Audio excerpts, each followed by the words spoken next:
Hi, I'm Rachel. I'm 54 years old, and this last year has been nothing short of horrific for me and my daughter-in-law. But before I get into that, allow me to give you some background information about my son, Ethan. Ethan is my only son. At the time of Ethan's birth, my husband and I were struggling a lot to get our business off the ground, but we desperately wanted to start a family, so we limited ourselves to only one child. We figured it would be easier to take care of only one child and also give them all our attention. And we did just that. We worked hard all day to provide for Ethan, and when we got back home from work, we gave Ethan our undivided attention. It was exhausting initially, but seeing Ethan look so happy made everything worth it. As the years passed, Ethan grew up into a smart young man. He still spent as much time as he could with us, even when he went off to college. Aside from being smart, Ethan also was a very good-looking person, and so with that came his personality shift into being a player. Now, my husband and I had no problem with whatever he did as long as he was staying safe and being rational about the decisions he was making. Ethan only had one long-term girlfriend who he dated in his junior year of university. He ended up breaking up with her only because I caught him talking to another girl a year after they graduated. They had been planning to move in together, but I managed to convince him to break up with her because if he was already talking to other women, then he wasn't in love with his girlfriend. My husband and I did begin to get worried about the kind of person our son was turning into after that. We tried our best to counsel him. We felt like everything worked out when he met my daughter-in-law, Valerie. The two of them met because of some mutual friends and apparently hit it off immediately. If I'm being completely honest, I adored Valerie the day that Ethan brought her home. She felt like the daughter that I never got to have. Ethan and Valerie dated for around 3 years before finally tying the knot. I thought that everything was going perfectly for Ethan, and by that point, all my worries about his morals and his behaviors were calmed. To make things even better, less than a year after the two of them got married, Valerie told us that she was pregnant. I was ecstatic at the idea of becoming a grandmother, especially because I got to be around a child without having any stress about the business, considering how successful my husband and I are now. After she announced her pregnancy, though, Valerie barely came over to our place. Before she got pregnant, my husband and I would regularly host Ethan and Valerie for dinner, at least once a week or every other week. I began to get concerned, so the next time I invited Ethan over, I asked him about Valerie. "Hi, Mom. How are you?" "Hi, sweetie. I'm doing good. How are you and Valerie doing?" "We're doing good." "Where's Valerie? Why didn't she come with you?" "Well, you know how pregnancy is." "Oh, no. Does she need help with anything? I mean, I'm free. I can help her do a bunch of things if she needs to." "Oh, no, it's okay. I reduced my working hours to help her around the house." "Sure, but I'm sure that a little more help would never hurt. Besides, being a woman who went through pregnancy too, I think I'll be able to offer a little more help and advice regarding her pregnancy." "It's really okay, Mom. I've got it all under control." "Are you sure?" "Yeah, I'll call you if we ever need anything." "Yes, you absolutely should. Speaking of calling, though, I should make an effort to call Valerie a lot more." "No." "No?" Look, Mom, I was trying to be as gentle as possible about this, but Valerie has been begging for some space for herself." "What do you mean?" "She's been feeling a little smothered by all the attention and advice she's been getting from her side of the family. She told me to make sure that no one bothers her right now." "Oh, that's odd." "I thought so too, but it's probably her hormones or something. Anyway, all I know is that I want to make this pregnancy as comfortable as possible for her. And if that means telling everyone to leave her alone for a bit, then I'm doing that." Okay, I got it. I'll keep my distance, but I will call you to ask for updates if that's okay, of course." "Yeah, that's more than fine." "You're doing a great job, by the way. I'm sure that Valerie's having a much easier time with you by her side." "I really hope she is. Anyway, let's go out and get dinner now." I did think that Ethan's reasoning was off, but I didn't think about it too much. I mean, who was I to butt into how his relationship worked? I wanted to call Valerie after that, but I chose to honor her wishes. I understood how crazy pregnancy could make you. I mean, I was downright a monster when I was pregnant with Ethan. I figured that I would just wait for Valerie to call me whenever she wanted, and in the meantime, I could help Ethan with taking care of her whenever I could. Ethan rarely ever called me after that. He always seemed so busy. He had gotten a new job working for Valerie's dad, who was one of the most successful businessmen in our state.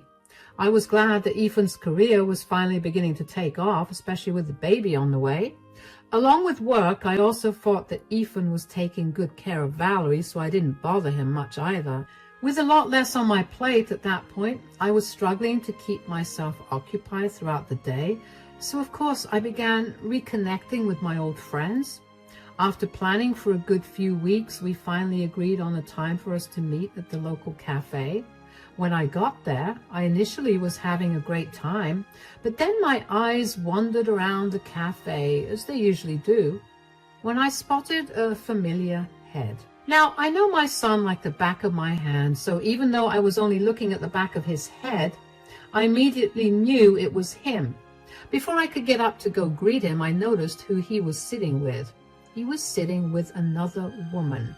She looked younger than him, and she seemed to have her toddler son by her side. I was curious as to who he was with, especially since Valerie had been struggling with her pregnancy, and I'd hoped that he was spending all his free time attending to her. I managed to leave the cafe without him noticing me. While doing so, I also managed to get a better look at him. I knew deep down in my heart that it was Ethan, but I just needed to confirm it with my eyes. It was him, and he was with another woman. They were holding hands on the table, and they were laughing about something. Something didn't feel right to me. I knew that Ethan told me not to call Valerie, but no matter how much I tried to put my gut feeling aside, I couldn't. So eventually, I gave in and I called Valerie to check in on her. Hey, Rachel. Hi, darling. Are you doing okay? It's funny you're asking me that when I should be asking you, how are you doing? I'm doing great. Thank God you're all right now. I can't imagine what you must have been going through. What are you talking about? You just suffered a stroke, right? No, I didn't. Are you sure? Sweetie, I would remember if I suffered a life-threatening issue.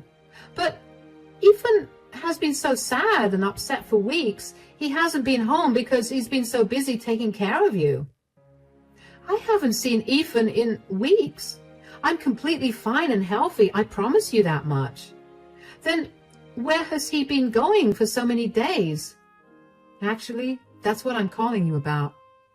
I was meeting my friend for some coffee this morning, and I happened to see Ethan sitting at one of the tables with a woman and a toddler. But he told me that he was working today. Oh no, he's been lying about way too many things. Do you think he's cheating on you? I don't know. I mean, I don't have any evidence against him. Was he really close with the woman? Did the child look like him at all? I don't know about him being really close to her, but they were holding hands on the table and were laughing. The child didn't look like him at all, at least from what I could tell. They weren't sitting in a place for me to comfortably make out many details. Why would he lie to me? Okay, sweetie, you need to listen to me. You cannot break right now. You have a child on the way and you need to stay strong. We're going to get to the bottom of this and you need to go through his things. Isn't that an invasion of his privacy? None of that matters when your marriage is on the line. He's probably not going home for a while, right? No, I think he'll be home soon. Well, whenever he next leaves the house to take care of me, go through his things and let me know if you find anything. No matter what you find, just know that I'll be by your side. I'm going to help you out, and I'm going to make sure that Ethan pays the price for anything wrong he does. Thank you so much, Rachel. I really owe you one. No, you deserve better, and I want to make sure you get it. Take care. and keep me updated. I couldn't believe what I had heard. First of all, for Ethan to tell Valerie I had a stroke was beyond insane. I saw no reason for him to lie about something so dire. Unless, of course, he actually was cheating. I did not want to assume the worst of my son, but I didn't want to rule out the very real possibility of him doing something disgusting. I had hoped that after he married Valerie, his player, bad boy days would be out behind him, but after seeing him look so affectionate with another woman while his wife was pregnant back home, I couldn't help but doubt his actions. The more I entertained the idea of Ethan cheating on Valerie, the more upset I got about it. Valerie was pregnant, and this was not the best time for such life-shattering news to be given to her. But I also knew that I would feel beyond guilty if I hadn't spilled to her immediately. It was better that she go through the pain of it all before the child was born rather than after. I didn't try to call Valerie after that conversation because I didn't want Ethan to even accidentally find out that we were back in contact. I patiently waited for her call, even though it was eating me up alive to know more. Finally, she called me 2 days later. She seemed like she had been crying for a long time because she sounded very nasally and her throat sounded raw. "Hey, Rachel, are you free? I hope I'm not bothering you." "Oh my gosh, are you okay?" "Of course I'm free, and you could never be a bother. What's going on?" "Well, I looked through Ethan's phone and I found out so much." "Oh no, what did you find out?" "I found him texting multiple women." "Oh, sweetie." "That's not even the worst part. It turns out that who he's been visiting for so many months, he's apparently met at least 20 women in this period, and one of them was my colleague from work, who he happened to meet during a work dinner that I invited him to." "That's disgusting. Oh my gosh. And apparently the woman that you saw him with is pregnant with his child too. I feel so disgusting." "I can't expect you to feel good after finding out all of this, but I do want you to channel all these negative feelings you have into teaching him a lesson." "Yeah, but could I ask you something?" "Of course, sweetie. Do you think I'm ugly? Do you think that there was something I could have done to make sure Ethan remained faithful to me?" "Sweetie, you can't think that way. You're not ugly at all. The first time I saw you, I genuinely thought that my son must have done something insane to pull you. You are not responsible for his actions. You don't have to fight to keep your husband faithful to you. That was his duty the second he vowed to be by your side forever." "You're right. I guess my pregnant brain is making me feel like I did something wrong. And we can't let your pregnancy brain act right now. Right now, we're going to get even with Ethan for hurting you this way." "Are you sure that you want to go against your son?" "No son of mine would ever lie to and cheat on his wife. This is me simply teaching him a much-deserved lesson." "All right, let's do this. Shall I come over tomorrow whenever Ethan is out of the house again?" "Yes." "Take care until then, and if you want to come stay here for the night, that would be okay too." "No, I'd much rather whatever we do come as a huge surprise to Ethan. I don't want him to know that we're onto his lies at all." "All right then. I'll meet you tomorrow." After the call was done, I didn't know how to feel, only because I had so many emotions swirling in me like a hurricane. I wanted to yell at Ethan for his disgusting behavior, but I also wanted to cry with Valerie for the love that she lost. One thing was for certain, though. I knew that at that moment, I no longer had a son. My husband, too, was very upset by what Ethan had done and called Valerie to apologize. Valerie was surprisingly very kind-hearted about it, and that only made me feel even angrier at Ethan.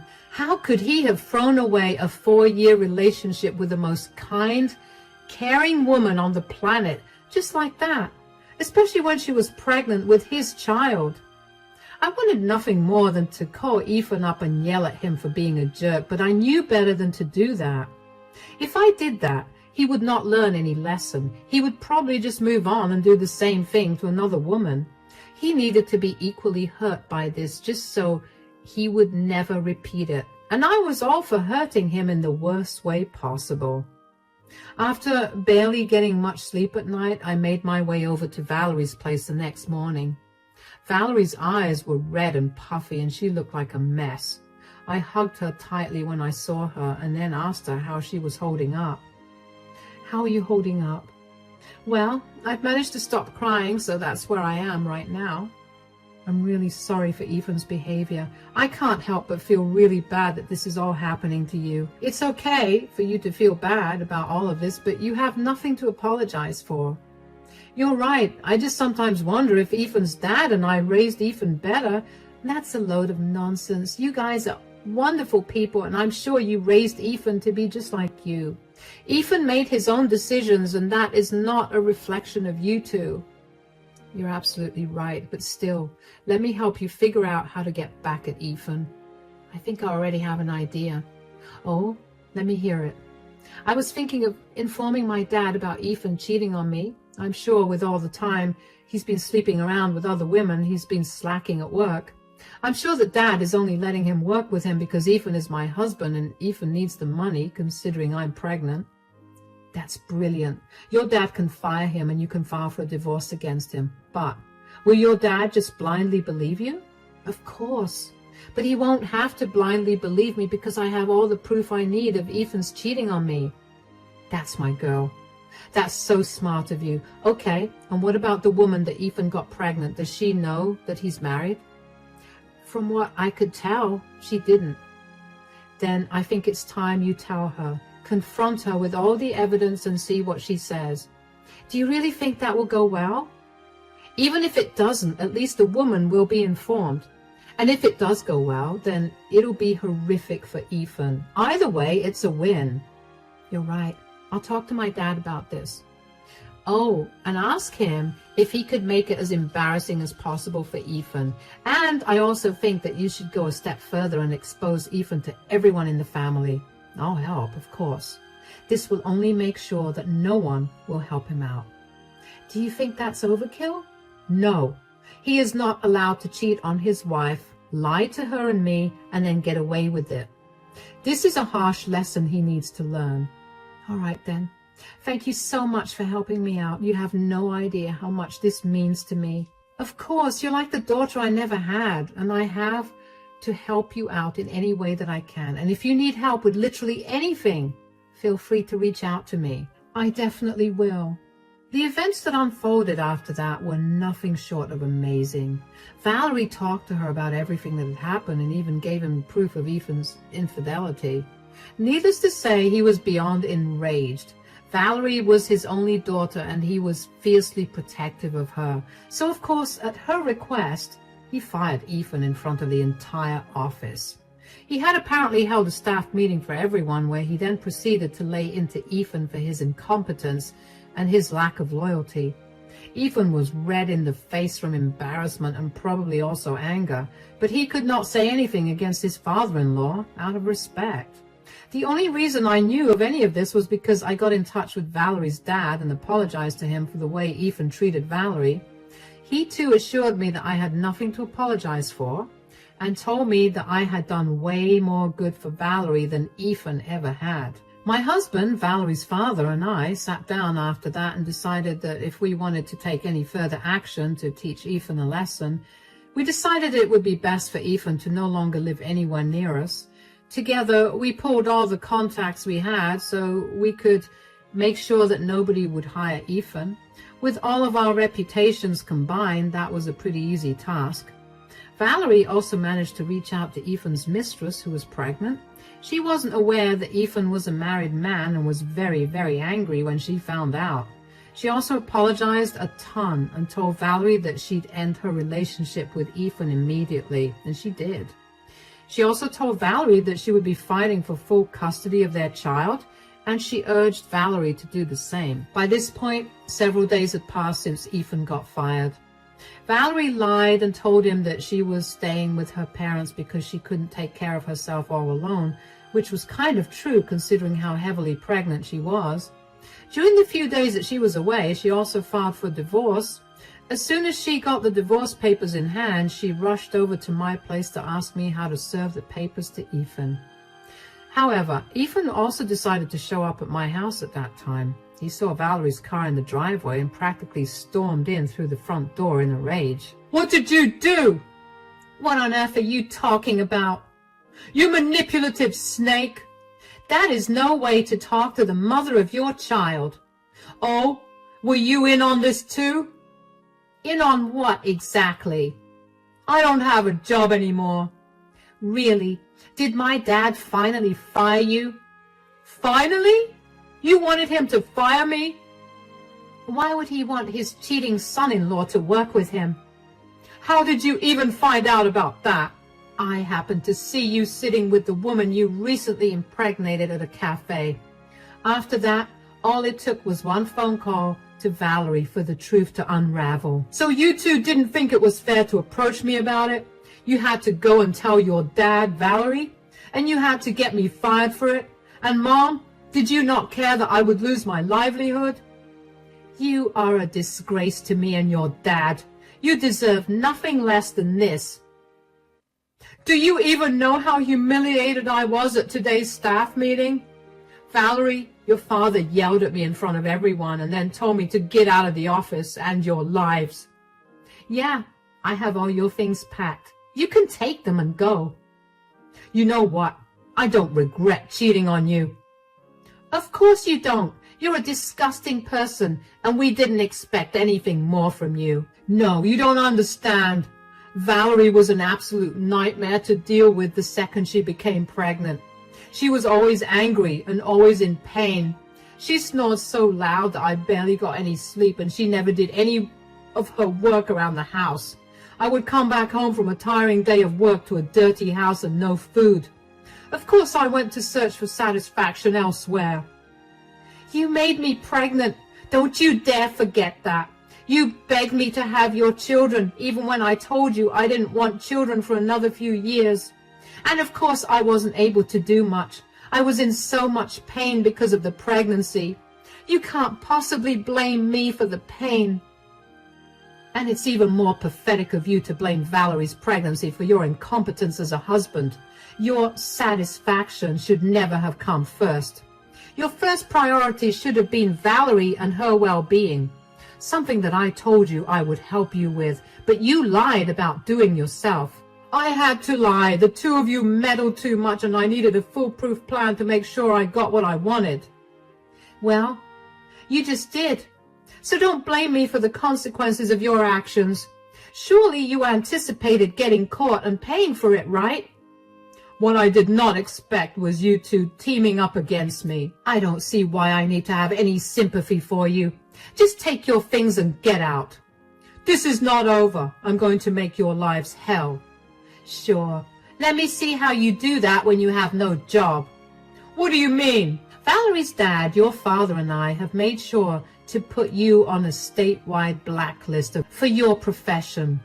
No company is going to hire you. Good luck." "What? Is this how you treat your own son? How can you betray your son this way?" "You are not my son anymore. You're nobody to me or your father anymore. We want nothing to do with you. Do us a favor and block and delete our numbers from your phone. Now get out before we call the cops on you." Ethan looked at me like as if he'd been slapped in the face. His eyes welled up with tears at the realization of his mistake caught up with him. Did I feel an ounce of guilt or sympathy for him? Absolutely not. The only reason that I was so enraged by his act was because I knew firsthand how a cheating partner could destroy a family. I went through it with my own parents, and the memories of my mother breaking down every single day because of how hurt she was still haunt me to this day. I felt no remorse or sympathy for Ethan, and frankly, neither did my husband. We had much more pressing matters to attend to anyway. Valerie was due to give birth only a few days after Ethan came over. We put Ethan on the back burner, but we made sure to change the hospital where Valerie was going to give birth, just to make sure that Ethan would not intrude. Thankfully, Valerie had a very healthy, normal birth, and I now have a beautiful baby grandson. A few weeks after Valerie gave birth, though, Ethan came back into our lives. He would come over to my house at any time of the day just to scream at me for ruining his life. He would first do that and then beg me for forgiveness. He tried to tell me that his other child with the other woman also needed him to be here. Apparently his mistress got full custody of the kid and he got visitation rights, but there was a clause for him if he did not follow his visitation schedule and missed 5 visits, then he could kiss his visitation rights goodbye. It would not be possible for him to visit this child of his very often if he did not find a job in this state, and in fact, he wouldn't be able to see either of them. Ethan's mistress was very kind towards Valerie and recommended to Valerie the same lawyer she used against Ethan to get full custody of their child. Of course, Ethan did not make the divorce or any of the child custody agreements easy for Valerie. It took a long few months for the court to decide what to do, and finally they ruled in Valerie's favor. She was given a majority of the assets and she was granted full custody of my grandson. Ethan had the same clause applied to him with the custody of my grandchild as well. And when the verdict was announced, I could see how physically stressed Ethan was about it. My husband and I blocked Ethan everywhere, and after we threatened to get the cops involved again, Ethan stopped coming over to our house to yell profanities at me. My husband and I focused on taking care of Valerie and our grandson. They were our #1 priority. We helped cover all the costs of divorce, and we've been supporting Valerie ever since she gave birth. We felt it was the only way we could make it up to her for Ethan's horrible behavior. We're nearing the 1-year anniversary of finding out that Ethan had been cheating, and I can safely say that we're all in a better place right now. Well, except for Ethan. I heard through some extended family members that Ethan moved across the country and managed to land a job, but he's still doing miserably. I would feel bad, but I simply can't bring myself to. My grandson would have had a really hard time had Ethan's ways been exposed when my grandson was able to understand what was going on. I would never have let that happen, but the thought was enraging. For now, though, I'm in a better place. I do mourn the loss of the son I thought I had, but I'm in therapy to deal with all my bizarre emotions. I have people that genuinely care for me by my side, and that's all that matters. Thank you so much for listening to my story.